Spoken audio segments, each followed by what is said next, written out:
Intinya adalah bagaimana kita menyelamatkan keadaan ini dengan baik. Satu, kita menyelamatkan daya beli masyarakat. Itu penting sekali, mengingat situasi ekonomi sungguh luar biasa terjadi hari ini. Kita pasca pandemi COVID dan sebagainya baru mulai bangkit, lantas timbul persoalan baru karena ada politik global yang sangat berpengaruh terhadap harga energi utamanya. Lah, itu tadi. Pertama, menyelamatkan daya beli masyarakat. Kedua adalah menyelamatkan APBN kita. Itulah dua sisi yang terus-menerus kita upayakan untuk bagaimana APBN itu tepat sasaran intinya. Jadi mekanismenya. Jadi untuk menyelamatkan daya beli masyarakat, untuk BBM tertentu tetap kita ada subsidi. Seperti Pertalite itu jelas ada subsidi. Bahkan Pertamax pun dengan harga yang itu mestinya tidak subsidi dengan harga jual 12.500 hari ini, faktanya itu masih disubsidi juga. Dan ini secara keseluruhan memang memberatkan APBN kita.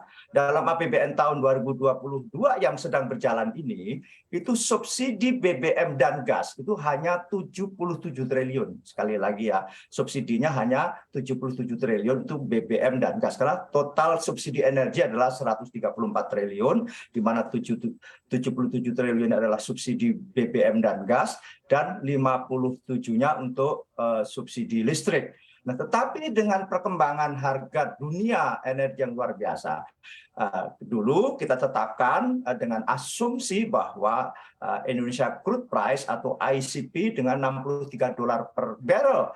Hari ini rata-rata memang sudah di 100 dolar per barrel untuk ICP-nya dengan naiknya harga crude dunia dan sebagainya. Untuk gas juga demikian juga dengan CP Aramco waktu itu kita tetapkan 590-an dolar per metric ton. Hari ini CP Aramco sebagai standar harga gas itu adalah sudah di atas 1.100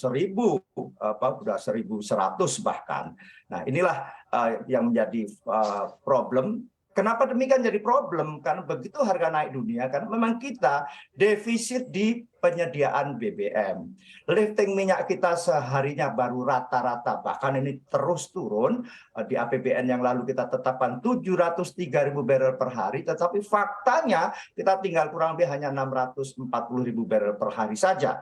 Sementara itu konsumsi BBM terus naik. Pasca pandemi ini juga konsumsi BBM sudah kembali pulih ke sebelum pandemi yakni tahun 2019 dengan kebutuhan yang sangat meningkat.